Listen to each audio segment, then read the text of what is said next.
Capítulo 6. Dura predicación. ¿Esto os ofende? Juan 6:61. El conflicto de Jesús con los fariseos no fue un tranquilo desacuerdo desarrollado en una esquina secreta, ni tampoco Jesús mismo buscó atenuar el aspecto público de su continuada enemistad con los líderes religiosos. Él no tenía escrúpulo alguno en cuanto a las ideas de propiedad y educación que son tan generales en el discurso teológico público en la actualidad. Por el contrario, la predicación de Jesús probablemente fuese el aspecto más importante de su implacable polémica contra los líderes de la clase religiosa judía y la hipocresía institucionalizada que ellos encarnaban.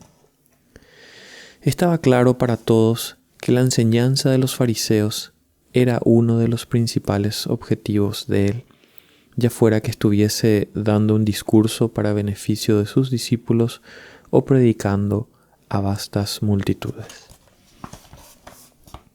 De hecho, todo el tema del Sermón del Monte, Lucas 6, Mateo 5, 7, fue una crítica de la religión de los fariseos. Él condenó su doctrina, su falso enfoque de la santidad práctica, su pedante estilo de torcer la Escritura y su engreído exceso de confianza. El discurso del pan de vida, en Juan 6, igualmente provocó tal conflicto con los fariseos que la mayoría de los propios seguidores de Jesús se sintió gravemente incómodo. Muchos de ellos dejaron de seguirle después de eso. En este capítulo examinaremos esos dos mensajes fundamentales.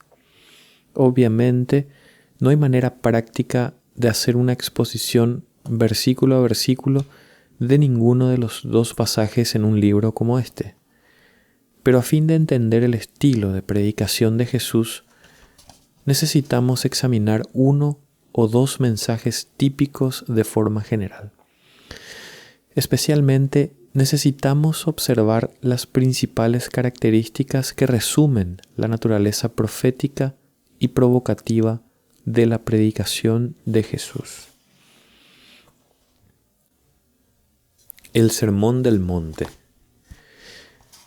El sermón registrado más conocido y más extenso de Jesús viene después del punto medio en una línea de su ministerio público. Justamente antes de predicar el sermón, Jesús subió a la cumbre de un monte cercano y pasó toda la noche en oración. Al amanecer, reunió a sus apóstoles y escogió a 12 de ellos para que le acompañasen diariamente. También los comisionó para predicar como sus representantes y les dio autoridad para echar fuera demonios. Estaba claro que algo notable estaba sucediendo en el monte aquel día, porque una gran multitud de discípulos estaban esperando a Jesús cuando él descendió del monte con el recién nombrado grupo de 12 discípulos clave. El Sermón del Monte deriva su nombre de la descripción que Mateo hace de lo que sucedió después. Viendo la multitud, subió al monte. Mateo 5:1. Algunos han imaginado una contradicción entre la descripción de Mateo y la de Lucas, porque Lucas dice: y descendió del monte con ellos y se detuvo en un lugar llano en compañía de sus discípulos y de una gran multitud de gente de toda Judea, de Jerusalén. ¿Subió o descendió y enseñó desde el monte o desde un lugar llano? La respuesta es sí a todo lo anterior. Hay un pequeño y estéril pico, aproximadamente 2.700 pies más alto que el mar de Galilea, a 10 kilómetros del noroeste de Capernaum. Descendiendo ese monte y tomando la ruta más directa hacia el lago, el camino atraviesa directamente la aldea de Corazín. Al sur de Corazín y al oeste de Capernaum hay una meseta que es parte de la base baja del monte. Si Jesús, descendiendo del monte, se encontró con las multitudes que llegaban de Capernaum cerca del pie de esa meseta, él habría vuelto a subir a la meseta, un lugar llano sobre la base más grande del monte, donde hay un perfecto anfiteatro natural, una situación ideal para enseñar a una multitud. Ese es, de hecho, el lugar exacto que la tradición mantiene que fue donde Jesús predicó el denominado Sermón del Monte. En la actualidad se conoce popularmente como el Monte de las Bienaventuranzas. Las Bienaventuranzas. El sermón de Jesús comienza con las Bienaventuranzas, esa familiar serie de bendiciones sobre los pobres de espíritu, puros de corazón, pacificadores y perseguidos. Hay 8 bienaventuranzas en el relato de Mateo y, combinadas, describen la verdadera naturaleza de la fe salvadora. Bienaventurados los pobres en espíritu, porque de ellos es el reino de los cielos. Bienaventurados los que lloran, porque ellos recibirán consolación. Bienaventurados los mansos, porque ellos recibirán la tierra por heredad. Bienaventurados los que tienen hambre y sed de justicia, porque ellos serán saciados. Bienaventurados los misericordiosos, porque ellos alcanzarán misericordia. Bienaventurados los de limpio corazón, porque ellos verán a Dios. Bienaventurados los pacificadores, porque ellos serán llamados hijos de Dios. Bienaventurados los que padecen persecución por causa de la justicia, porque de ellos es el reino de los cielos. Bienaventurados sois cuando por mi causa os vituperen y os persigan y digan toda clase de mal contra vosotros, mintiendo. Gozaos y alegraos, porque vuestro galardón es grande en los cielos, porque así persiguieron a los profetas que fueron antes de vosotros. Mateo capítulo 5, versículos 3 al 12. Fin de la cita. Los pobres de espíritu son aquellos que saben que no tienen recursos espirituales propios.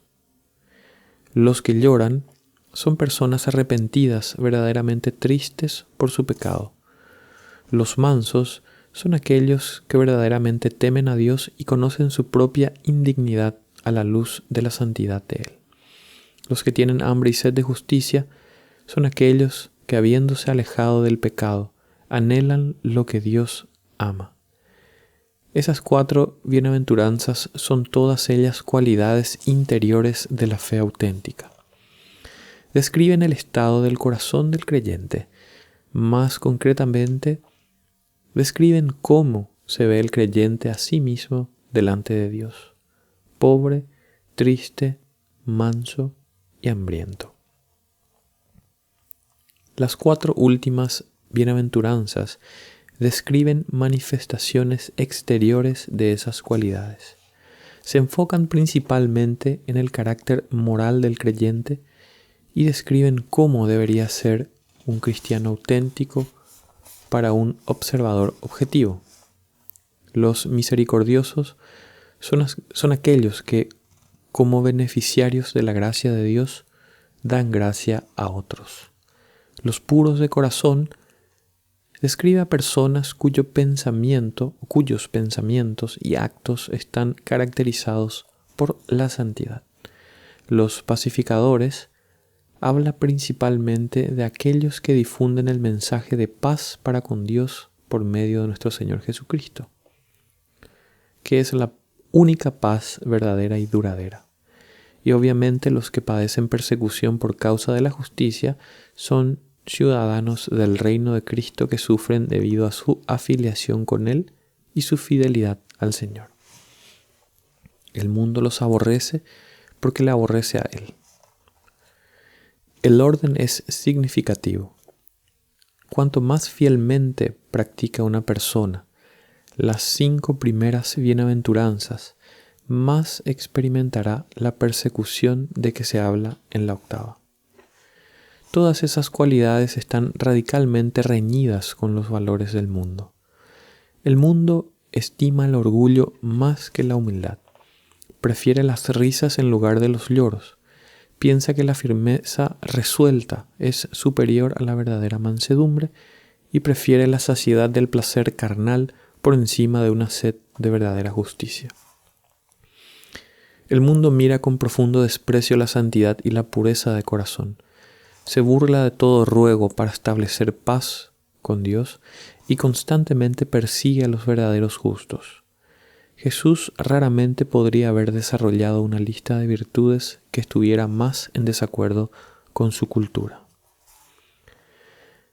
Y eso era especialmente cierto del estilo de religión que dominaba la cultura. Pensemos en esto. Los fariseos, como grupo, estaban en el lado equivocado de cada una de las líneas en la arena. La autosuficiencia espiritual definía todo su sistema. Se negaban a reconocer su pecado y mucho menos llorar por él.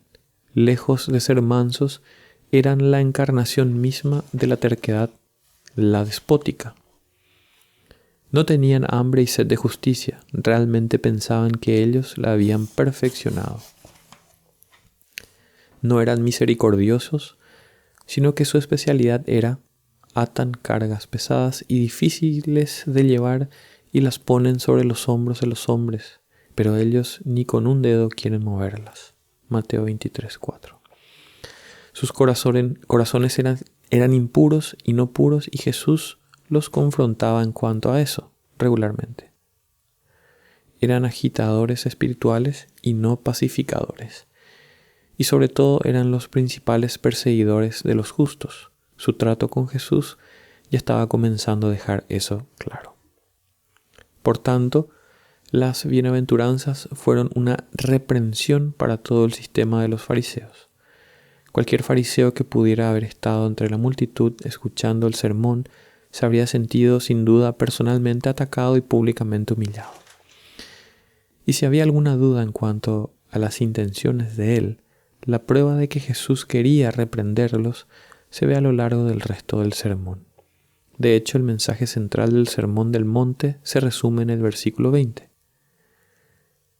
Porque os digo que si vuestra justicia no fuere mayor que la de los escribas y fariseos, no entraréis en el reino de los cielos. El sermón es una crítica sostenida a todo el sistema religioso de ellos. Las bienaventuranzas son meramente una introducción, contrastando el espíritu de la fe auténtica con la hipocresía de la santurronería farisaica.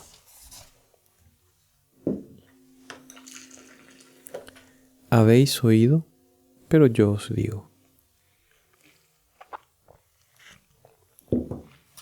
Después de las bienaventuranzas, Jesús pasa directamente a un discurso más extenso sobre el verdadero significado de la ley del Antiguo Testamento. El resto de Mateo 5 es una crítica sistemática y punto por punto de la interpretación de los fariseos de la interpretación que los fariseos hacían de la ley de Moisés. Jesús está corrigiendo algunos de sus errores representativos. Algunos comentaristas han sugerido que Jesús está alterando o extendiendo los requisitos morales de la ley de Moisés para una nueva dispensación. Jesús mismo, de modo enfático, dijo otra cosa. No penséis que he venido para abrogar la ley o los profetas. No he venido para abrogar, sino para cumplir. Porque de cierto os digo que hasta que pasen el cielo y la tierra, ni una jota ni una tilde pasará de la ley, hasta que todo se haya cumplido. Además, cada principio que Jesús utilizó para refutar la interpretación que los fariseos hacían de la ley ya estaba o bien afirmado o claramente insinuado en el Antiguo Testamento. Veremos eso con mucha claridad en nuestro examen de esta sección. Pero lo que es más importante observar aquí es que Jesús deliberadamente establece su descripción de auténtica justicia contra la religión de los fariseos. La mayor parte del sermón está dirigida claramente a ellos. El sermón del monte es, en esencia, una jeremiada contra su marca única de hipocresía. Ese es el tema singular que une todo el sermón.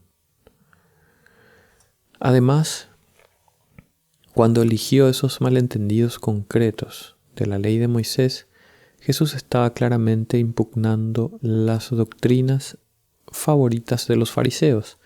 Estaba denunciando públicamente lo que ellos enseñaban. Todos en la multitud entendieron eso, pues era imposible pasarlo por alto. Jesús no hizo esfuerzo alguno por hacer que esa dicotomía fuese sutil o por bosquejar sus diferencias con ellos de forma delicada. Él fue a la yugular contra las creencias que ellos más sostenían. Hasta mencionó a los fariseos por nombre y afirmó expresamente que su religiosidad era inadecuada, para que no hubiera ninguna ambigüedad en cuanto a la doctrina de quien estaba refutando. Inmediatamente después de decir, porque os digo que si vuestra justicia no fuere mayor que la de los escribas y fariseos, no entraréis en el reino de los cielos, versículo 20, comenzó a desmantelar todo el sistema de ellos. Atacó su método de interpretar la escritura, sus medios de aplicar la ley, sus ideas sobre culpabilidad y mérito, su encaprichamiento con los detalles ceremoniales y su amor por la casuística moral y doctrinal. Los principales argumentos en esta parte del sermón están estructurados de una forma que contrasta la interpretación de la ley que hacen los fariseos con el verdadero significado de la ley, como Cristo desarrolla. Oísteis que fue dicho a los antiguos, pero yo os digo. 6 veces en la segunda mitad de Mateo 5, Jesús usa esa fórmula o una variación de ella. Cuando él habló de lo que oísteis, estaba describiendo la enseñanza de los fariseos, y en cada caso la refutó.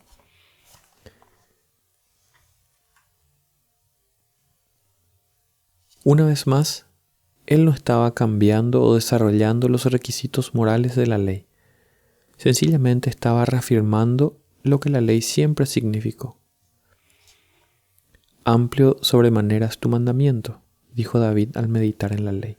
Salmo 119:96.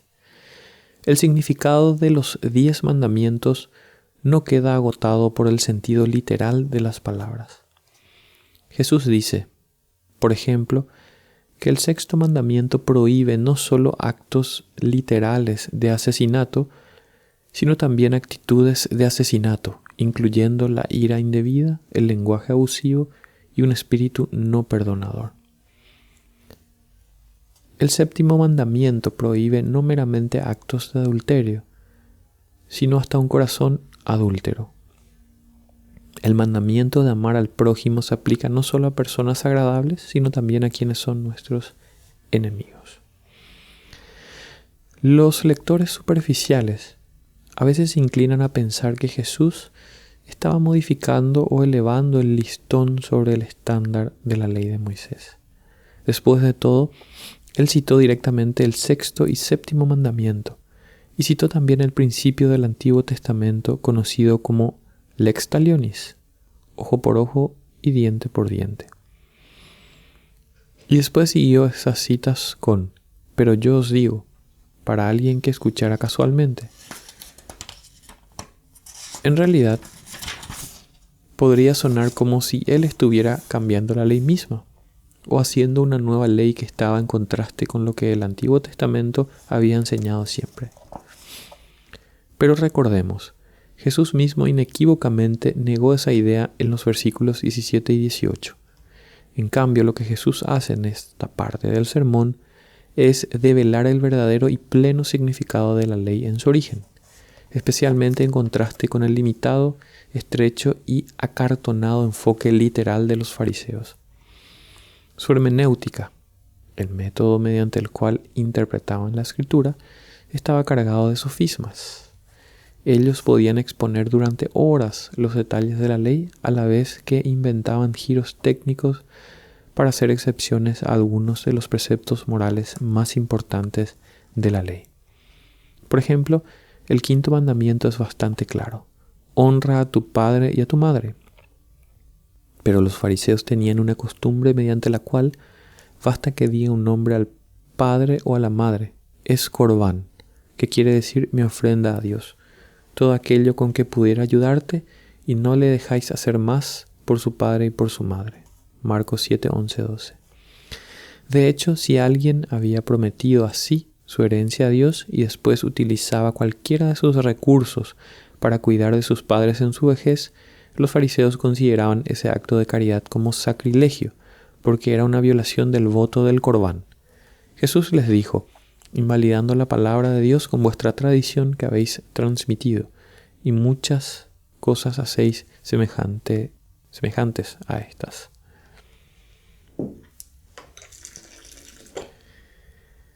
Esas eran precisamente el tipo de tonterías hermenéuticas que Jesús estaba corrigiendo en el Sermón del Monte.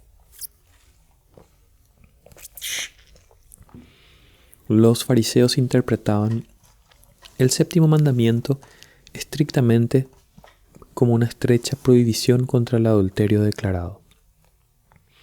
Desde luego, al definir adulterio solo en términos de un acto externo, habían dejado sus corazones sin protección alguna. Como muchas personas hoy día que creen erróneamente que las fantasías no son dañinas, sino se actúa en consecuencia, ellos se sentían libres para despertar y permitirse apetitos pecaminosos en la intimidad de sus propias imaginaciones, como si sus corazones estuvieran de algún modo exentos de las normas de la ley.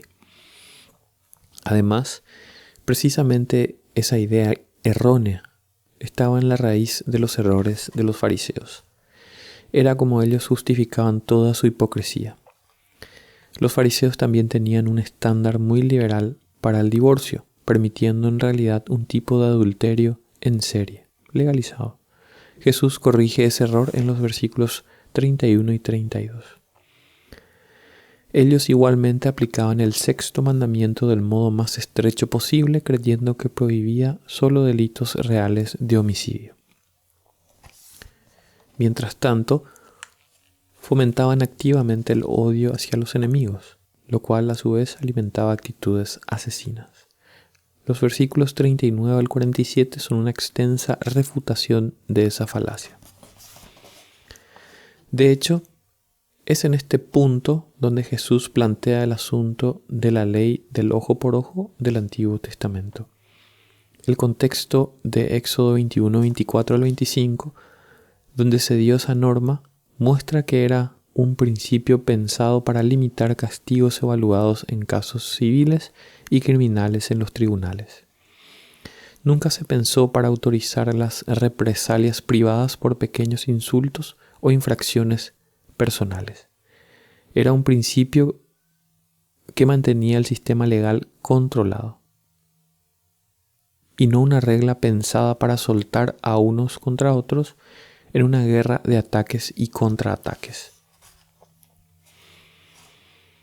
Pero los fariseos básicamente la habían convertido en eso.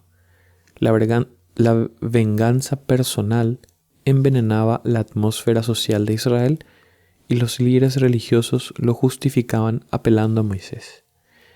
Jesús dijo que era un absoluto mal uso y abuso de la ley de Moisés. Otra prueba de que Jesús no estaba alterando las normas legales de la ley se ve en el hecho de que cada principio que él dio como refutación de la enseñanza de los fariseos podía ya encontrarse en el Antiguo Testamento.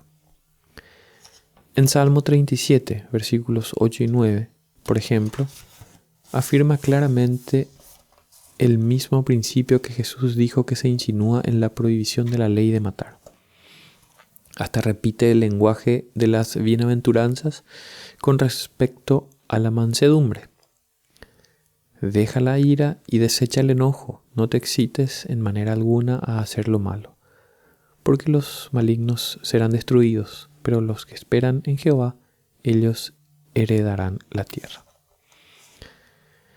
De igual modo, cuando Jesús dijo que la lujuria es una violación del principio moral que subyace en el séptimo mandamiento, no estaba añadiendo nada a la ley. La lujuria estaba expresamente prohibida por el 10º mandamiento y en definitiva con el pecado de adulterio en Proverbios 6:25. Desde luego, el corazón es el campo de batalla más importante en la lucha por la pureza moral. Proverbios 4:23. Y como Dios ve el corazón, todos los pecados que tienen lugar en la imaginación de una persona son pecados reales cometidos delante del rostro mismo de Dios. Los fariseos claramente debieran haber sabido eso. Malaquías 2:14-16 condena el divorcio en lenguaje parecido al del Sermón del Monte, porque Jehová Dios de Israel ha dicho que él aborrece el repudio y el que cubre de iniquidad su vestido. Deuteronomio 23:21-23 prohibía los juramentos a la ligera. Lamentaciones 3:30 hablaba de la virtud de poner la otra mejilla. La obligación de amar a los enemigos estaba declarada con mucha claridad en Éxodo 23:4-5. Si encontrares el buey de tu enemigo o su asno extraviado, vuelve a llevárselo. Si vieres el asno del que te aborrece caído debajo de su carga, le dejarás sin ayuda, antes bien le ayudarás a levantarlo. Proverbios 25:21 igualmente enseñaba el mismo principio. Si el que te aborrece tuviera hambre, dale de comer pan, y si tuviera sed, dale de beber agua. Esos mandamientos deberían haber dejado perfectamente claro que el principio del ojo por ojo no había de ser una receta para la retribución personal. Dios mismo dijo: «Mía es la venganza y la retribución». Claramente, Jesús no estaba en ninguna manera expresando desacuerdo con la ley de Moisés ni enmendando su contenido moral. Cada principio del Sermón del Monte estaba, o bien claramente afirmado o indicado en el Antiguo Testamento. El Sermón del Monte, por tanto, debe entenderse como la exposición de Jesús sobre la ley del Antiguo Testamento y no como un estándar moral totalmente diferente. Él sencillamente refutaba la enseñanza malinterpretada sobre los preceptos morales de la ley. Mateo 5 termina con un breve pasaje dirigido al farisaico estilo de separatismo de los fariseos, en parte de la sección en la que Jesús está hablando sobre la obligación de amar al prójimo. Los fariseos, en su pasión por las muestras ceremoniales de piedad, hasta cruzaban la calle para evitar el contacto con sus enemigos y no ser contaminados. Ese mismo modo de pensar estaban también tras sus frecuentes quejas sobre el estrecho contacto de Jesús con pecadores. Jesús señaló que ellos habían establecido un estándar tan patéticamente bajo para el segundo gran mandamiento: amarás a tu prójimo como a ti mismo, que hasta el pecador más manifiesto no tendría problema alguno para obedecer. Porque si amáis a los que os aman, ¿qué recompensa tendréis? ¿No hacen también lo mismo los publicanos? Y si saludáis a vuestros hermanos solamente, ¿qué hacéis de más? ¿No hacen también así los gentiles? De hecho, él estaba enseñando que el estándar de conducta de los fariseos no era mejor que la moralidad de cualquier publicano. Jesús entonces identificó claramente el verdadero estándar y es infinitamente más elevado que eso. Sed pues vosotros perfectos, como vuestro Padre que está en los cielos es perfecto. Obviamente la perfección divina es imposible para pecadores caídos. Esa era una importante parte del punto que Jesús estaba estableciendo.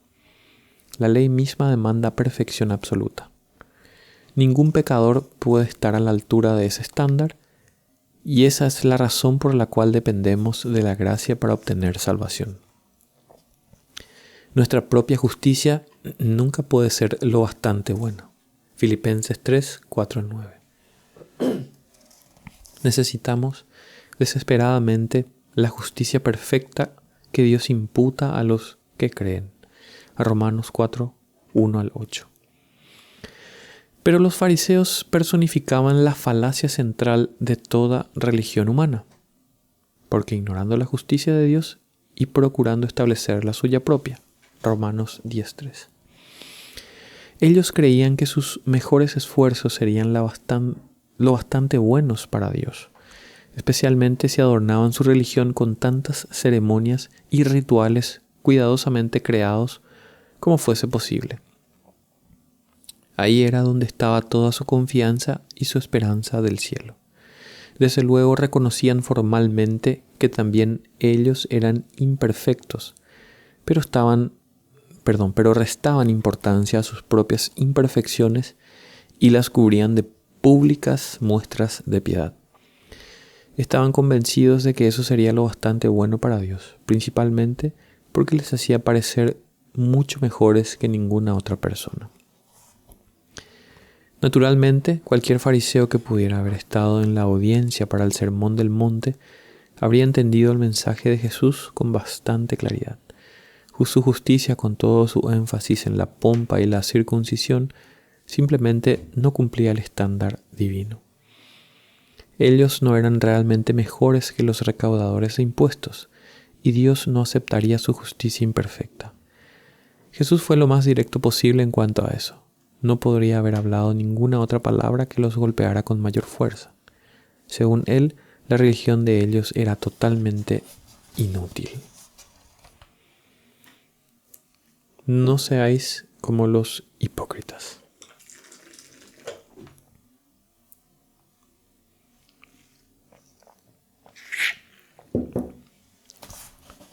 Jesús estaba lejos de haber terminado con el punto. Prácticamente todo el capítulo 6 de Mateo continúa con una martilleante crítica punto por punto de las características más visibles del fariseísmo. El sermón no se pronunció con divisiones de capítulos, desde luego, y por eso es importante tener en mente que todo el catálogo de hipocresías que Jesús ataca en el capítulo 6 llega después de su crítica de la mala interpretación de la ley que hacían los fariseos en el capítulo 5. En cierto modo, el capítulo 5 fue meramente un calentamiento para lo que sigue, y el capítulo 6 es sencillamente una exposición más amplia de la proposición clave presentada en el capítulo 5, versículo 20. Porque os digo que si vuestra justicia no fuere mayor que la de los escribas y fariseos, no entraréis en el reino de los cielos. A propósito, aun si Jesús no hubiera nombrado concretamente a los fariseos, todas las personas en su audiencia habrían sabido exactamente de quién estaba él hablando, aunque solo fuese por la lista de hipocresías que él bosquejó en el capítulo 6. Esos eran los principales distintivos de la religión de los fariseos. Las amplias filacterías de un fariseo y las borlas de tamaño gigante en los 4 bordes de su manto eran apropiadas metáforas para las muchas formas en que los fariseos hacían su religiosidad lo más ostentosa posible. Eran casi constitucionalmente incapaces de hacer algún acto de caridad o de piedad sin hacer una visible muestra pública de él en el proceso. Eso es precisamente de lo que trata la mayor parte de Mateo 6. Jesús estaba contrastando el exhibicionismo religioso de los fariseos con la fe auténtica que acababa de describir con las bienaventuranzas. La fe tiene su principal impacto en el corazón del creyente. La religión de los fariseos, como contraste, era principalmente una demostración para ser vistos por otros. es precisamente el mismo contraste que el apóstol Pablo, él mismo un fariseo convertido, destacaba con frecuencia entre la fe auténtica y la religión de meras obras. La verdadera fe salvadora produce inevitablemente buenas obras porque se expresa a sí misma en amor. Gálatas 5:6. Pero las muestras superficiales de caridad en la religión de obras no son ni siquiera verdaderamente caritativas, porque la religión estilo fariseo está motivada principalmente por un anhelo de la alabanza de los hombres, inherentemente se da bombo a sí misma, lo que la constituye en la antítesis misma de la auténtica caridad. Jesús era inequívoco en cuanto a eso. Dijo que los hipócritas en las sinagogas y en las calles de Jerusalén solo buscaban alabanzas de los hombres, y ya que esa era la única recompensa que realmente les importaba, esa era la recompensa que obtendrían.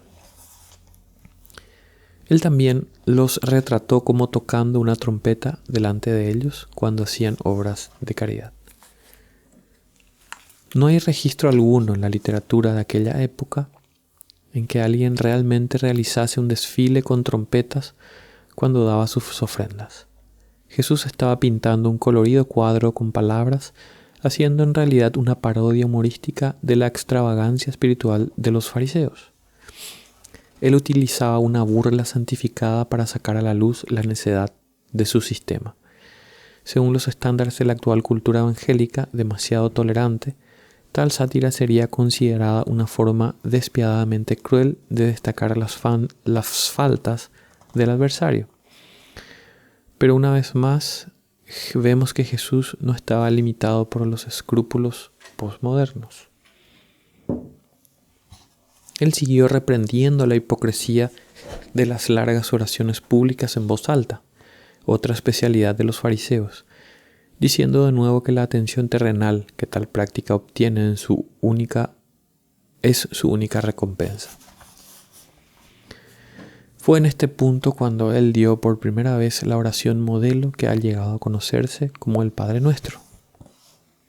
La brevedad, simplicidad y el enfoque en Dios de esa oración la destaca del estilo de oración de los fariseos. A continuación, él pasó al tema del ayuno, una práctica de la que los fariseos abusaban mucho. Jesús describió cómo ellos explotaban hasta esta disciplina muy personal como un medio de anunciar su propia justicia. Ellos demudan sus rostros para mostrar a los hombres que ayunan. Mateo 6:16. Concretamente, ellos ponían una expresión triste, ostensiblemente como una marca de solemne devoción y lúgubre abnegación. Pero en realidad era una farsa, una fina y desgastada capa que apenas cubría sus motivos totalmente egoístas, que eran completamente equivocados. Desde luego, el ayuno legítimo ha de ser un medio de ayudarnos a poner a un lado las preocupaciones terrenales a fin de enfocarnos en la oración y las cosas espirituales. Los fariseos, en cambio, habían convertido su ayuno en otro medio de demostrar su piedad en público, demostrando una vez más que no podían importarles menos las cosas espirituales. Lo que realmente les importaba era el aplauso del mundo. Todos sus ayunos tenían el efecto contrario de lo que debería ser un ayuno. Atraía la atención hacia ellos en lugar de eliminar cosas que distraen. Jesús sacó a la luz la hipocresía de ello. El resto de Mateo 6, versículos 19 al 34, es una breve lección sobre la importancia de mantener una perspectiva celestial. Presenta el mismo principio que el apóstol Pablo más adelante resumiría en Colosenses 3:2. Poned la mira en las cosas de arriba, no en las de la tierra. Jesús incluye una advertencia correspondiente contra estar consumidos con los afanes terrenales. En esta parte del Sermón del Monte, él habla sobre el uso adecuado de nuestros recursos financieros. También aborda el pecado de la preocupación, versículos 25-34. Quienes se preocupan por el futuro, según Jesús, manifiestan una falta de confianza en Dios y un torcido sentido de las prioridades. Todo esto es también una continuación de la diatriba de Jesús contra el enfoque que los fariseos daban a la religión. La actitud que Jesús estaba condenando era un fruto inevitable del encaprichamiento de los fariseos con las cosas externas. Daba color a todos sus pensamientos, haciendo que fuesen patológicamente superficiales, dándoles una perspectiva carnal y terrenal, y evitando que confiasen verdaderamente en Dios. Por eso ellos y sus discípulos estaban obsesionados con la riqueza y asfixiados de preocupación. Esto se ve claramente en la razón fundamental bajo toda su conspiración contra Jesús. Todo su rencor hacia él estaba conducido por un temor a que, si él ascendía al poder como Mesías, ellos perderían su estatus, sus medios de riqueza y sus ventajas terrenales. Juan 11:48. A pesar de todas sus piadosas simulaciones, esas cosas significaban más para ellos que la justicia. Por tanto, cuando Jesús dice, «Mas buscad primeramente el reino de Dios y su justicia, y todas estas cosas os serán añadidas», estaba enseñando otra verdad que asaltaba directamente el sistema de valores de los fariseos.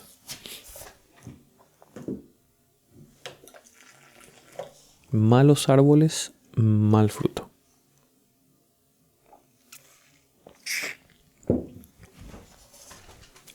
Mateo 7 continúa y concluye el Sermón del Monte con algunas de las más devastadoras denuncias de Jesús del fariseísmo hasta aquí. El capítulo empieza con un asalto a la crítica farisaica. Los fariseos eran maestros en eso.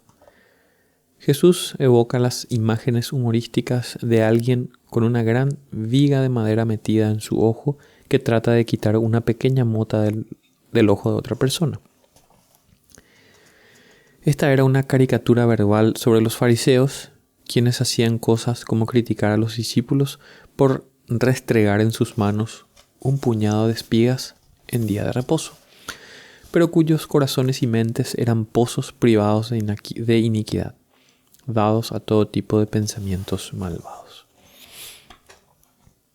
Es crucial entender adecuadamente el versículo 1. No juzguéis para que no seáis juzgados. No es una condenación global de todo tipo de juicio, solamente los tipos de juicio muy críticos, superficiales y equivocados que los fariseos hacían.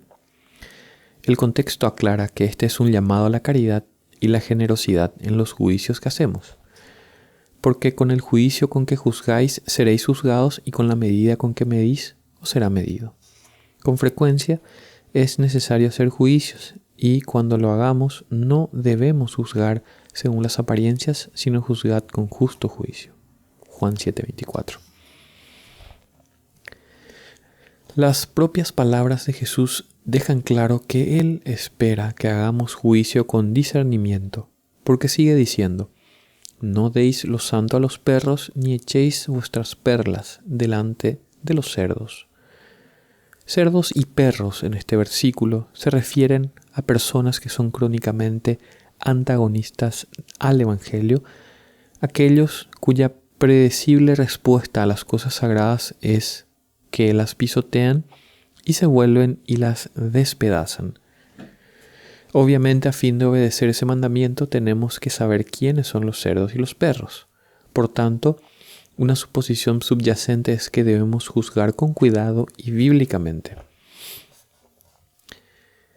Pero lo más intrigante aquí es que Jesús estaba haciendo clara alusión a los fariseos y otros como ellos, y no a los gentiles y los parias morales que normalmente eran catalogados como cerdos y perros por la élite religiosa de Israel. Los cerdos y los perros eran animales impuros bajo la ley del Antiguo Testamento. Por tanto, los judíos nunca criaban cerdos como animales domésticos, ni tampoco se tenían como mascotas a los perros. Generalmente se pensaba de ambas especies como animales carroñeros salvajes y malhumorados. Naturalmente, esas etiquetas conllevaban una connotación muy fuerte de impureza e inhumanidad, y normalmente se aplicaban solo a los más bajos, marginados e intocables de la sociedad. Recordemos, sin embargo, que Jesús tenía un vibrante ministerio entre las personas que normalmente estaban en el extremo receptor de tales epítetos. Por eso, los fariseos burlonamente le llamaban un hombre comilón y bebedor de vino, amigo de publicanos y de pecadores. Lucas 7:34. Dado el contexto del Sermón del Monte y el implacable asalto de Jesús a la hipocresía de los fariseos y su exhibicionismo religioso, está claro a quienes tenía él en mente cuando prohibió echar perlas a los cerdos.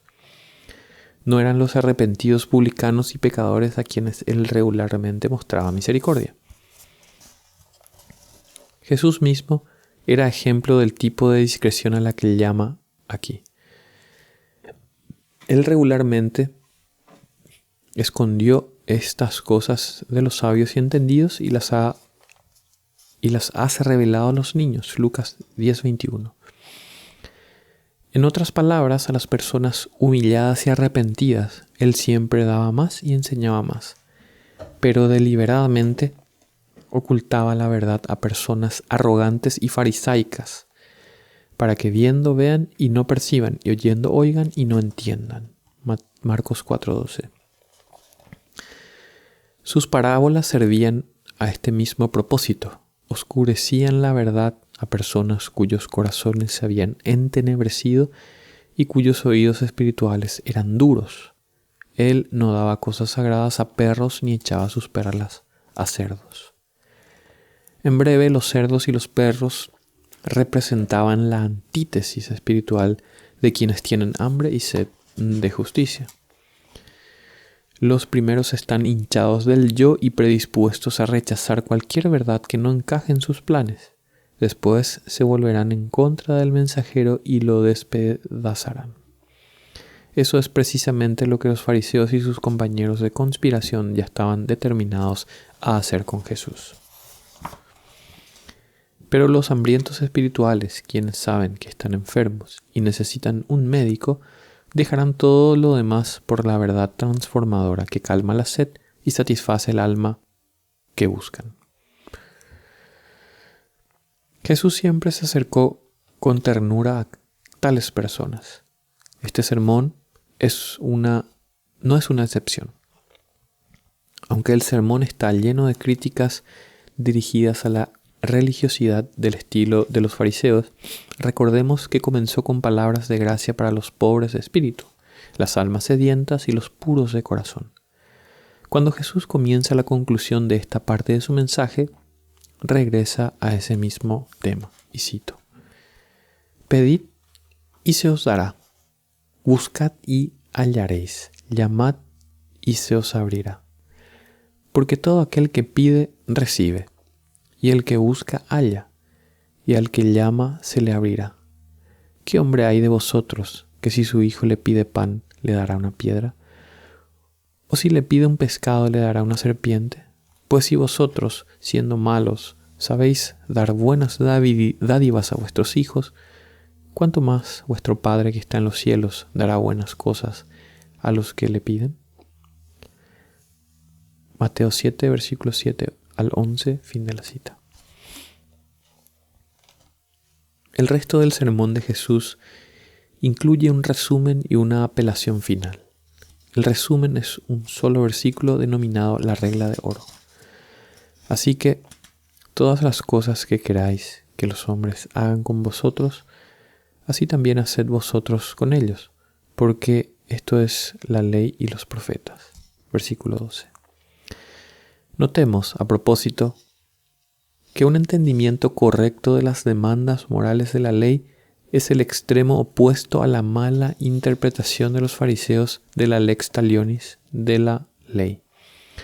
Ellos torcieron una afirmación que tenía la intención de limitar los castigos y la convirtieron en un principio que justificaba la venganza personal. hacer a otros cualquier cosa que ellos hubieran hecho para ofender. Jesús dijo que el verdadero principio moral gobernante de la ley, correctamente entendido, es el amor, significando hacer preferentemente a otros lo que queramos que ellos nos hagan. Al decir, porque esto es la ley y los profetas, Jesús no quiso decir, desde luego, que la ley se veía reducida a las demandas horizontales solamente a la regla de oro. Estaba diciendo que el principio del amor que define la regla de oro es el principio subyacente de toda la ley. En otra ocasión, Mateo 22, 36, 40, Jesús dejó claro que la ley demanda amor a Dios al igual que amor al prójimo. Un verdadero amor a Dios está también implícito en la regla de oro, dado el contexto completo del sermón más extenso, especialmente Mateo 5:45, que afirma que amar al prójimo es la forma de ser como nuestro Padre Celestial. El ancho camino a la destrucción.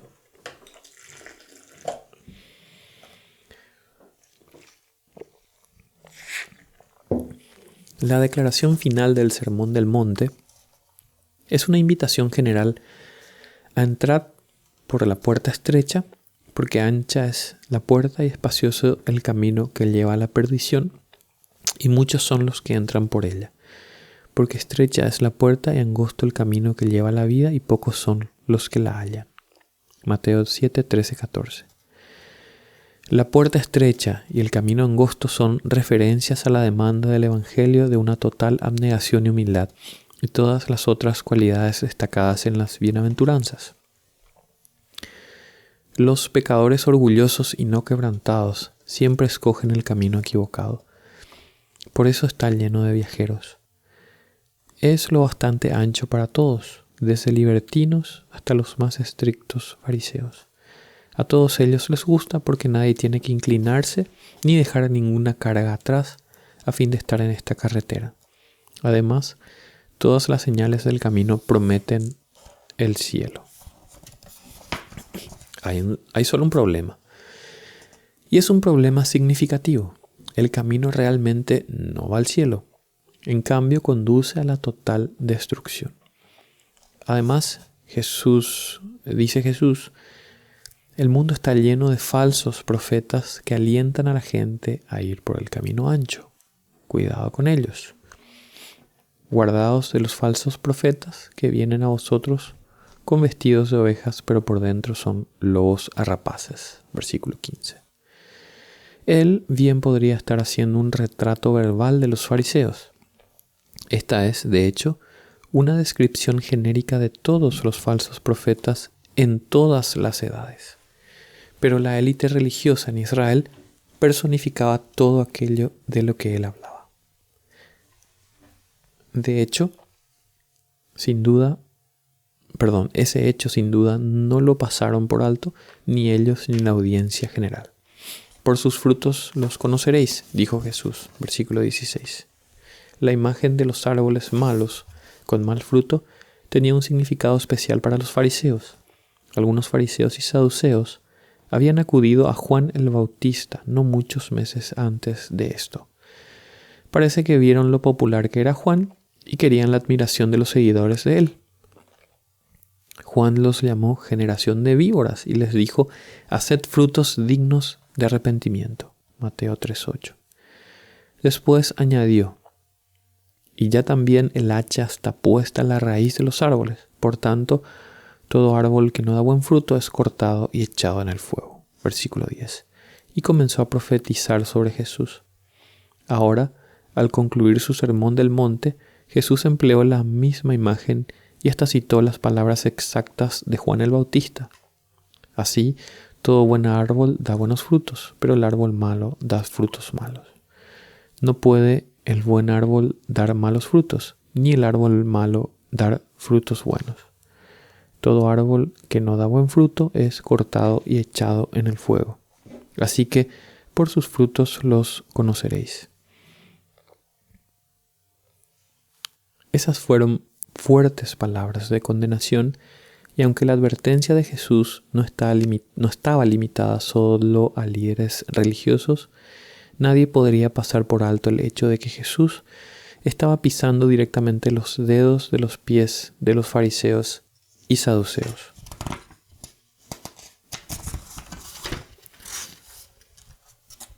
Un mensaje para las masas.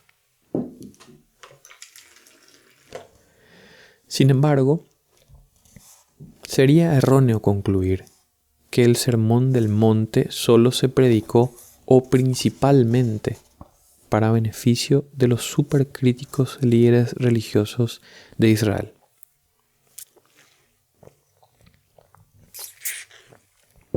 Aunque los fariseos y saduceos personificaban la hipocresía y el fariseísmo al que Jesús se dirigía, de ninguna manera eran los únicos a quienes él hablaba. Él hablaba a todos los que estaban en el camino ancho. Su descripción del juicio que espera al final de ese camino es escalofriante. Y cito Mateo 7, 21 al 27. No todo el que me dice Señor, Señor entrará en el reino de los cielos, sino el que hace la voluntad de mi Padre que está en los cielos. Muchos me dirán en aquel día, Señor, Señor, ¿no profetizamos en tu nombre y en tu nombre echamos fuera demonios y en tu nombre hicimos muchos milagros? Y entonces les declararé, nunca os conocí, apartados de mí, hacedores de maldad. Cualquiera pues que me oye estas palabras y las hace, le compararé a un hombre prudente que edificó su casa sobre la roca. Descendió la lluvia y vinieron ríos y soplaron vientos y golpearon contra aquella casa. Y no cayó, porque estaba fundada sobre la roca. Pero cualquiera que me oye estas palabras y no las hace, le compararé a un hombre insensato que edificó su casa sobre la arena, y descendió lluvia y vinieron ríos y soplaron vientos y dieron con ímpetu contra aquella casa. Y cayó, y fue grande su ruina. Fin de la cita. La palabra muchos resuena en todo el pasaje. Muchos entran por la puerta ancha al camino ancho. Versículo 13. Muchos dirán, Señor, ¿no hicimos estos milagros? Pero observemos, no son solo fariseos y saduceos quienes tratarán de argumentar ante el trono del juicio que sus obras debieran ser suficientes para hacerlos entrar en el cielo. Jesús está describiendo a personas que profesan ser cristianas. Ellas llaman a Jesús Señor, Señor. Afirman haber hecho obras poderosas en el nombre de Él. Pero Él les aparta con estas devastadoras palabras. Nunca os conocí, apartaos de mí. Por tanto, resulta que el Sermón del Monte no es un mensaje solo para los fariseos, aunque Jesús atacase sus creencias desde el principio del sermón hasta su conclusión. El mensaje subyacente es principalmente para discípulos y es una advertencia para ellos, para que no caigan en los mismos errores que convirtieron la religión de los fariseos en una monstruosidad que era odiosa para Dios y les hacía ser hostiles a la verdad. Más palabras duras para los discípulos. Esas palabras finales del Sermón del Monte dejaron a la gente sin aliento. La gente se admiraba de su doctrina, porque les enseñaba como quien tiene autoridad y no como los escribas. Versículos 28 y 29. Los fariseos no podían enseñar sin citar a este o el otro rabino y descansando en el pedigrí de tradiciones de cientos de años. Su religión era académica prácticamente en todos los aspectos de esa palabra. Y para muchos de ellos, la enseñanza era solo otra oportunidad de buscar alabanza de los hombres, presumiendo de su erudición. Ellos se enorgullecían mucho en citar tantas fuentes como fuese posible, anotando con atención sus sermones. Estaban más interesados en lo que otros decían de la ley de lo que estaban en lo que la ley misma realmente estaba. enseñaba. Así habían aprendido la ley sin realmente escucharlas. Gálatas 4:21. Jesús, como contraste, no citaba otra autoridad sino la autoridad de la palabra de Dios mismo. Él daba su interpretación sin apuntalar su punto de vista con interminables citas de anteriores escritores. Si citaba a algún erudito religioso, era para refutarlo. Él hablaba como quien tiene autoridad, porque Él la tiene. Él es Dios y su estilo reflejaba eso. Sus palabras estaban llenas de amor y de ternura hacia los pecadores arrepentidos, pero igualmente llenas de dichos duros y palabras que sonaban ásperas para los santurrones y los satisfechos de sí mismo. Como hemos visto desde el comienzo, Él no estaba invitando a un intercambio de opiniones, dando un discurso académico o buscando una causa común con los líderes religiosos de la tierra. Él estaba declarando la palabra de Dios contra ellos. Eso era tan sorprendente en la cultura de Jesús como lo sería en la nuestra. No pasamos por alto la verdadera trascendencia de los versículos 28 y 29. La gente no estaba precisamente agradada con el enfoque de Jesús. Al principio se maravillaron, pronto se enfurecerían. Por otra parte, cuanto más predicaba Jesús a las mismas multitudes una y otra vez, más estaban llenos sus mensajes de reprensiones y de urgentes apelaciones a que se arrepintiesen. Él no se impresionaba por el tamaño o el entusiasmo de las grandes multitudes. No estaba interesado en acumular el tipo de discípulos cuya principal preocupación fuese lo que podrían obtener de esa relación. Él nunca rellenó su mensaje para hacerlo más cómodo para la opinión popular y nunca rebajó el calor retórico a fin de mantener a la congregación tan cómoda como fuese posible. En todo caso, su enfoque era totalmente lo contrario. Él parecía hacer todo lo posible para inquietar a los meramente curiosos que no estaban convertidos. A ellos les encantaba cuando él hacía milagros, y él los reprendió por eso y se aseguró que no pudieran pasar por alto su mensaje. Como observamos anteriormente, el lugar donde Jesús predicó el Sermón del Monte estaba situado en algún punto entre las aldeas de Capernaum y Corazín. No muchos días después de que diera ese sermón, Jesús predicó otro sermón en ese mismo lugar o muy cerca de él. Mateo capítulo 11, versículo 20 al 24, describe lo que sucedió, y cito: Entonces comenzó a reconvenir a las ciudades en las cuales había hecho muchos de sus milagros porque se habían arrepentido, diciendo: ¡Ay de ti, Corazín! ¡Ay de ti, Betsaida! Porque si Tiro y en Sidón se hubieran hecho los milagros que han sido hechos en vosotras, tiempo a que se hubieran arrepentido en cilicio y en ceniza. Por tanto os digo que en el día del juicio será más tolerable el castigo para Tiro y para Sidón que para vosotras. Y tú, Capernaum, que eres levantada hasta el cielo, hasta el Hades serás abatida. Porque si en Sodoma se hubieran hecho los milagros que han sido hechos en ti, habría permanecido hasta el día de hoy. Por tanto os digo que en el día del juicio será más tolerable el castigo para la tierra de Sodoma que para ti. Fin de la cita. Duras palabras sin duda. Esa reprensión señaló otro importante cambio en el ministerio público de Jesús. Desde ese momento en adelante, él se movió más por Galilea y se centró más en la enseñanza privada para un círculo cada vez más pequeño de los discípulos más devotos. Sus siguientes discursos públicos tendían a ser más urgentes y más severos.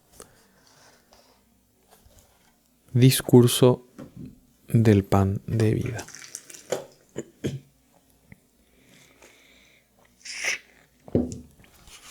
Juan 6 contiene uno de los más conocidos ejemplos de la dura predicación de Jesús.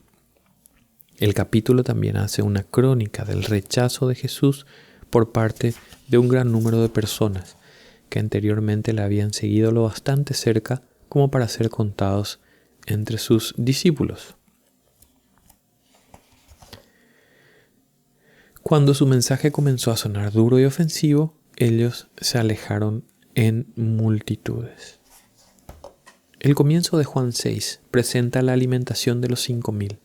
Ese es el único de los milagros de Jesús, además de su resurrección, que está registrado en los 4 evangelios.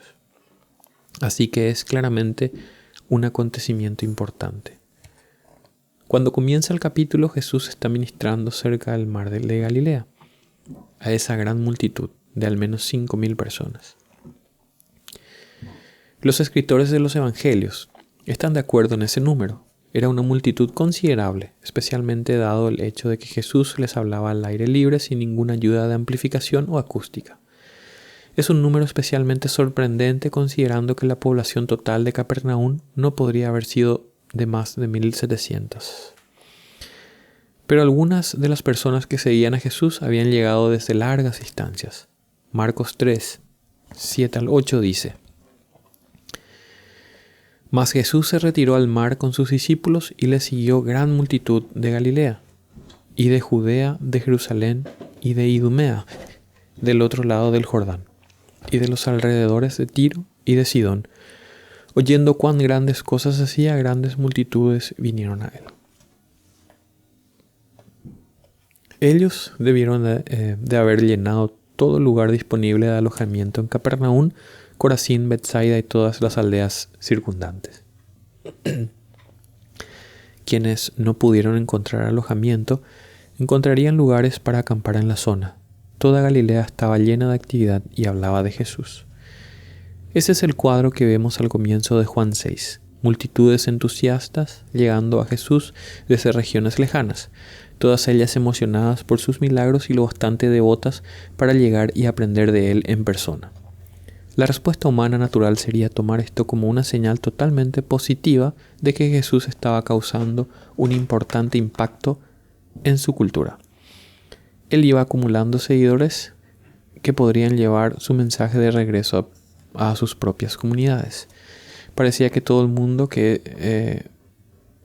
para todo el mundo que eso podría ser el comienzo de un movimiento de base que tenía la potencialidad de influenciar al mundo entero. Ciertamente eso era. Pero el cuadro completo no era tan positivo como parecía ser a primera vista. La estrategia de Jesús no era acumular multitudes de miles de personas cuyo principal interés era ver milagros. Él centró sus energías en formar a 11 discípulos que fueron la espina dorsal de todo su plan. Ellos eran la clave para la final expansión de la iglesia por todo el mundo. En cuanto a las multitudes, no había duda de que había muchos verdaderos creyentes entre ellos, al igual que muchos parásitos tibios. Jesús les dio a todos sin temor y sin pedir disculpas el mensaje que ellos necesitaban oír, en términos lisos y llanos. Era imposible ignorarlo y la verdad que él enseñaba era imposible pasarla por alto. Juan 6 es un relato de cómo toda la buena voluntad del público generada por los milagros de Jesús dio paso a la ira y el escándalo debido al mensaje que él proclamaba. Las inmensas multitudes se redujeron prácticamente a la nada en el curso de unos pocos versículos. La deidad de Jesús es un tema importante en Juan 6. Ya hemos examinado la controversia del día de reposo en Jerusalén que se registra en Juan 5. Recordemos que la deidad de Jesús fue también un enfoque de ese conflicto, cuando él respondió a la acusación de quebrantar el día de reposo, reclamando las prerrogativas de Dios, y está afirmando que él merece igual honra por parte de todos los que adoran verdaderamente a Dios, para que todos honren al Hijo como honran al Padre. El que no honra al Hijo no honra al Padre que le envió. Como observamos, el resto de Juan 5 es un catálogo de testigos que afirmaban la deidad de Jesús. Juan 6 continúa con más pruebas de la deidad de Jesús cuando él alimenta a los 5.000, camina sobre las aguas y declara que es el pan de vida. pero la mayoría del capítulo está dedicado a un sermón conocido como el discurso del pan de vida. El escenario es importante. Jesús acababa de alimentar a las multitudes en algún lugar en la costa este de Galilea. Después, andando sobre el agua con un tiempo tormentoso, había regresado a Capernaum, en la costa norte, para alejarse de la apasionada multitud. Cuando llegó la noticia a Tiberias, en la costa occidental, de la alimentación de los 5,000, muchas más personas acudieron buscando a Jesús, esperando que hubiera una repetición. Las multitudes que ahora llegaban a más de 5,000 encontraron a Jesús en Capernaum. Su mensaje comenzó con una reprensión de sus motivos. Y cito: de cierto os digo que me buscáis, no porque habéis visto las señales, sino porque comisteis el pan y os saciasteis. Trabajad no por la comida que perece, sino por la comida que a vida eterna permanece, la cual el Hijo del Hombre os dará, porque a éste señaló Dios el Padre. Fin de la cita. Él quería hablarles sobre cosas espirituales. Ellos estaban interesados principalmente en comer. Comenzaron a contar con una repetición del milagro del día anterior y dijeron que oirían lo que él tenía que decir si les daba comida. Como para poner un efecto espiritual a la demanda, señalaron que después de todo, el maná del tiempo de Moisés era comida literal que podía comerse. Nuestros padres comieron el maná en el desierto, como está escrito: pan del cielo les dio de comer. Versículo 31. Jesús continuó hablando de un tipo distinto de comida del cielo, el verdadero pan. Pero, dijo él, el pan que da vida es una persona, no una sustancia comestible que podría guardarse en un recipiente como el maná, porque el pan de Dios es aquel que descendió del cielo y da vida al mundo. Versículo 33. Ellos aún seguían buscando comida, aún buscando una forma de alimentar sus apetitos físicos, cuando dijeron: Señor, danos siempre este pan. Versículo 34. El diálogo constituye un frustrante estudio de mala interpretación y ceguera espiritual. Las voces de la multitud demandaban comida literal. Jesús estaba hablando de algo infinitamente más importante, pero ellos no lo veían. Había claramente un tono de prueba y arrogancia en las repetidas demandas de ellos. También era obvio que ellos no estarían satisfechos con una sola repetición del milagro del día anterior. Danos siempre este pan. Implica que ellos querían que Jesús produjese comida del cielo cada día desde entonces, como un genio que mágicamente les otorgase cualquier deseo que ellos tuvieran. Después de todo, sugirieron: eso era muy parecido a lo que Moisés hizo por los israelitas en el desierto. El maná llegaba cada día. Aquellas personas estaban básicamente ofreciendo un trato con Jesús. Ellos creerían en él si él estaba de acuerdo en darles comida desde entonces en adelante, siempre que ellos lo demandaran. Jesús ciertamente podría haberles dado comida o cualquier otra cosa que ellos quisieran, siempre que quisieran. Habría sido una forma muy sensible hacia los buscadores para garantizar que las filas de sus seguidores nunca menguasen. ¿Quién no estaría dispuesto a dejarlo todo y convertirse en su discípulo si él pudiera garantizar una vida de tranquilidad y comida perpetua del cielo? Pero Jesús no estaba ahí para hablar con ellos de cuál era el menú para comer y mucho menos para negociar por la fe de ellos haciendo milagros a petición. Él iba a hablarles de cosas espirituales. Por tanto, dijo claramente: yo soy el pan de vida. Versículo 35. Esa frase al instante dio lugar a murmullos de protestas de los líderes religiosos que había en la multitud. Ellos vieron con claridad que él estaba afirmando ser más que un mero hombre. Murmuraban entonces de él los judíos porque había dicho: yo soy el pan que descendió del cielo. Y decían: ¿no es este Jesús, el hijo de José, cuyo padre y madre nosotros conocemos? ¿Cómo pues dice este: del cielo he descendido? Versículos 41 y 42. Jesús afrontó su desaprobación de frente. No murmuréis entre vosotros, yo soy el pan de vida. Versículos 43 y 48. Debiera de haber quedado perfectamente claro que él hablaba de alimento espiritual y de vida espiritual, porque también dijo, el que cree en mí tiene vida eterna. La doctrina de la justificación por la fe estaba claramente implícita en esa frase. Él les estaba dando el corazón mismo de la verdad del Evangelio, si ellos tenían oídos espirituales para oír. Él hasta explicó por qué el verdadero pan de vida es superior al maná de Moisés. Vuestros padres comieron el maná en el desierto y murieron. Este es el pan que desciende del cielo, para que el que de él come no muera. Por tanto, este pan podía darles vida espiritual en lugar de mero alimento físico, y el pan era Cristo mismo. Él estaba explicando claramente una profunda realidad espiritual y no describiendo comida literal para ser ingerida por la boca. Juan el Bautista había testificado públicamente de que Jesús era el Cordero de Dios que quita el pecado del mundo.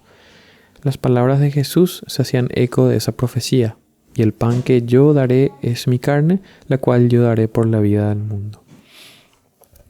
Las palabras están llenas de imágenes pascuales, revelando a Cristo como el cumplimiento de todo lo que significaba el sistema sacrificial.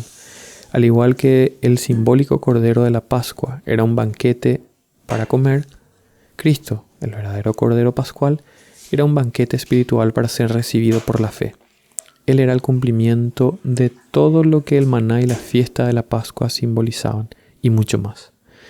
Si las multitudes hubieran mostrado la mínima pizca de interés en oír la verdad, habrían buscado aclaración de lo que no entendían. Jesús estaba hablándoles claramente sobre realidades espirituales. Desde el principio de esta conversación, cada vez más contenciosa, ellos habían resistido eso y habían clamado en cambio por una comida gratis. Ahora eran incapaces de pensar de otro modo que no fuese en términos literales. Entonces los judíos contendían entre sí diciendo, ¿cómo puede éste darnos a comer su carne? Versículo 52. Recordemos que Juan utiliza regularmente la expresión los judíos para significar los líderes religiosos hostiles. Ellos parece que estaban a la cabeza de esta multitud. Observemos que Jesús no los detuvo en ese punto y dijo, no lo entienden, dejen que les explique lo que quiero decir. Ellos no habían mostrado interés alguno en entenderlo a él, así que él persistió con su difícil analogía. De hecho, llevó más allá la metáfora esta vez. De cierto os digo, si no coméis la carne del Hijo del Hombre y bebéis su sangre, no tenéis vida en vosotros. El que come mi carne y bebe mi sangre tiene vida eterna, y yo le resucitaré en el día postrero, porque mi carne es verdadera comida y mi sangre es verdadera bebida. El que come mi carne y bebe mi sangre, en mí permanece y yo en él. 4 veces en rápida sucesión, él habló no solo de comer su carne, sino también de beber su sangre. El significado simbólico de comer su carne podría haber sido en cierto modo transparente para cualquiera que recordase que el Mesías era el Cordero del sacrificio que quitaría el pecado del mundo.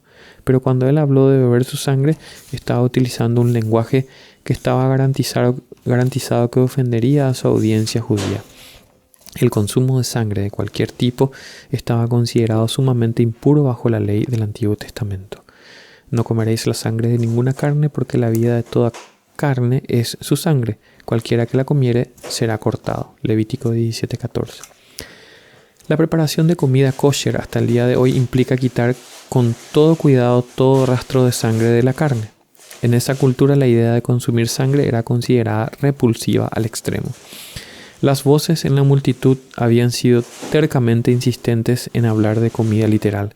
Cuanto más aclaraba Jesús que estaba hablando de modo figurado sobre vida espiritual y alimento espiritual, más se enfurecían los contrarios y más ofensivas sonaban las palabras de él.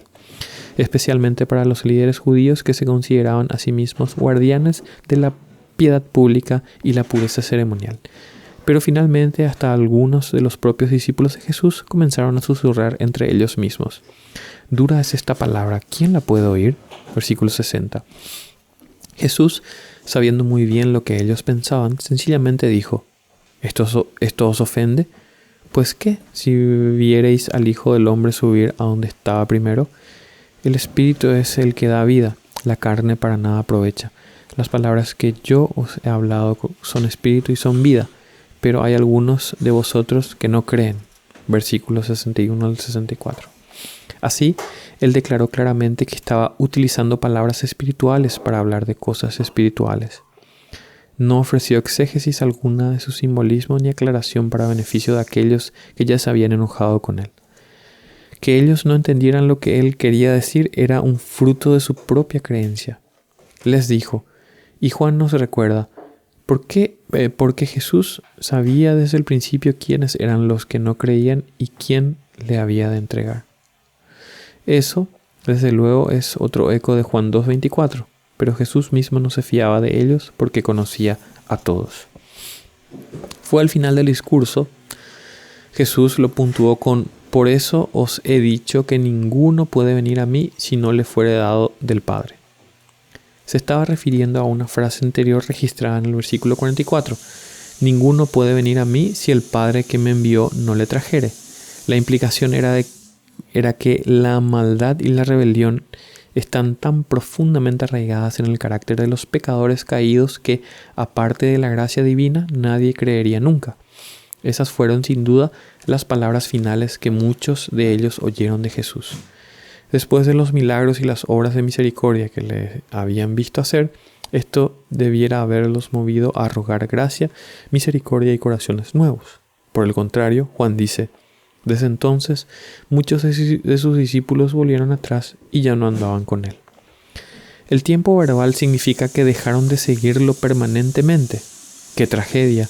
Ellos habían oído a Jesús predicar en persona, le habían visto hacer milagros, hasta le habían seguido a todas partes como discípulos, pero se alejaron sin saber nunca realmente lo que era tener el corazón de un verdadero discípulo, sin llegar a la fe auténtica en él, sin entender ni siquiera los puntos básicos de su mensaje. Jesús no corrió tras ellos con una explicación de lo que él realmente quería decir. Dejó que las multitudes se fuesen y después se volvió a los 12 y dijo: ¿queréis acaso iros también vosotros? Pedro, hablando como siempre en nombre del grupo, le aseguró la intención de ellos de quedarse como discípulos y Jesús simplemente replicó: ¿no os he escogido yo a vosotros los 12 y uno de vosotros es diablo? Jesús no estaba siendo agresivo, aunque probablemente fuese acusado de eso por algunos de los sensibles evangélicos de la actualidad que creen que el conflicto de cualquier tipo no es nunca espiritual. Él estaba siendo veraz, de manera valiente y clara, calculada para forzarlos a declarar si ellos amaban o no la verdad. De igual forma, les estaba pidiendo a verdaderos discípulos que se declarasen. Estaba sacando a la luz la enemistad de sus antagonistas y estaba forzando a las multitudes tibias que dudaban entre dos decisiones a que escogieran la una o la otra. Claramente había aspectos de la doctrina de los fariseos que Jesús pudo haber escogido para declarar que él tenía algún terreno común con ellos. Había mucha energía positiva en el anhelo inicial de las multitudes que seguían a Jesús. Él podría haber encauzado eso y haber doblado o triplicado el tamaño de su congregación. Él no hizo eso. Hizo exactamente lo contrario y deliberadamente. Una vez más, él no estaba interesado en aumentar las filas de discípulos tibios. Su predicación tenía una meta: declarar la verdad, no ganar elogios de la audiencia. Para aquellos que no estaban interesados en oír la verdad, él no trató de hacerla más fácil de recibir. Lo que hizo, por el contrario, fue hacer que fuese imposible de pasar por alto. No un predicador manso. Antes de finalizar este capítulo, vale la pena hacer una pausa para considerar cómo la predicación de Jesús podría expresarse si él hablase de ese modo en un estadio lleno de los típicos evangélicos del siglo XXI. Porque, seamos sinceros, el estilo de predicación de Jesús no era en absoluto como la mayor parte de la predicación popular que oímos en la actualidad, y su estilo de predicación no es probable que generase el tipo de signo con el brazo y atmósfera agradable que a los cristianos actuales les gusta normalmente ver en sus reuniones en masa y sus festivales musicales al aire libre. Si examinamos la actual plétora de páginas en la red informática dedicadas a proporcionar a los predicadores material prefabricado para sermones, obtendremos un claro cuadro de lo que constituye la gran predicación, entre comillas, en las mentes de la mayoría de los evangélicos del siglo XXI.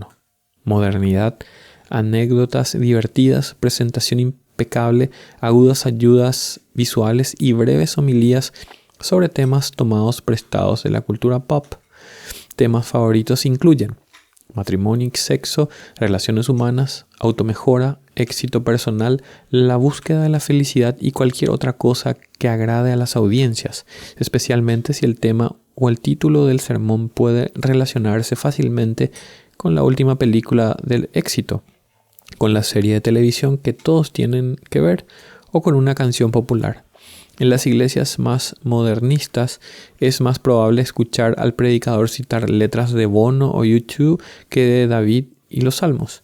Una mega iglesia patrocinó una serie de 4 partes de un sermón en la cual su pastor hacía una exégesis palabra por palabra de pasajes tomados del libro del Dr. Seuss, comenzando con Horton sale del huevo. El pastor de una de las 5 iglesias más grandes de Estados Unidos puso una cama de tamaño súper grande sobre la plataforma como accesorio mientras predicaba una serie de 5 semanas sobre sexo. Aproximadamente un año después, la misma iglesia llegó a los titulares nacionales al promover otra serie con un desafío sexual, entre comillas, tan manifiestamente inapropiado que hasta algunos en los medios seculares expresaron sorpresa e indignación. Tales bromas llegan bajo la rúbrica de relevancia en el catálogo de estrategias contemporáneas para crecimiento de iglesias. Sermones que presenten una clara exposición bíblica, doctrina precisa, verdades difíciles o temas que suenan negativos son frecuentemente desalentados prácticamente por todos los principales gurúes de la relevancia cultural. Y las personas que llenan los bancos evangélicos así lo quiso. Jeremías 5:31. Decidnos cosas halagüeñas es su constante demanda. La enseñanza, la reprensión, la corrección y la instrucción en justicia, 2 Timoteo 3:16, están fuera. Lo que está de moda es agradar los oídos que tienen comezón.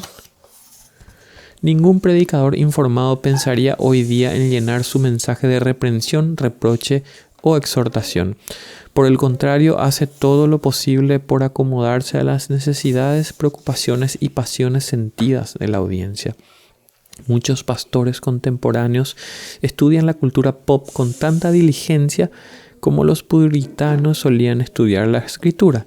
Ellos permiten que los sondeos de opinión congregacional determinen lo que deberían predicar y están preparados para cambiar de dirección rápidamente si el último sondeo les dice que sus índices de aprobación están comenzando a caer.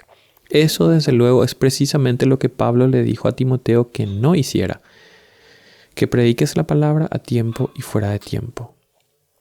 El anhelo contemporáneo de sermones vacíos que agraden y entretengan está, al menos en parte, arraigado en el mito popular de que Jesús mismo era siempre amable, simpático, encantador y en la vanguardia de las modas de su cultura. El Salvador domesticado, manso y humilde de la literatura actual de la escuela dominical nunca ofendería a sabiendas o deliberadamente a alguien en un sermón, ¿no? Como hemos visto, incluso un vistazo superficial al ministerio de predicación de Jesús revela una imagen totalmente diferente. Los sermones de Jesús normalmente presentaban verdades difíciles, palabras duras y controversia de alto octanaje. Sus propios discípulos se quejaban de que su predicación era demasiado dura de oír. Por eso la predicación de Jesús encabeza la lista de cosas que hacen que sea imposible ignorarlo. Ningún predicador ha sido nunca más valiente, profético o provocativo. Ningún estilo de ministerio público podría posiblemente ser más fastidioso para quienes prefieren una religión cómoda. Jesús hizo imposible que cualquier oído se alejara indiferente. Algunos se iban enojados, algunos eran profundamente inquietados por lo que él decía, a muchos se les abrieron los ojos y muchos más endurecieron sus corazones contra su mensaje. Algunos se hicieron sus discípulos, otros se volvieron sus adversarios, pero nadie que le escuchó predicar por mucho tiempo podía permanecer sin cambiar o apático.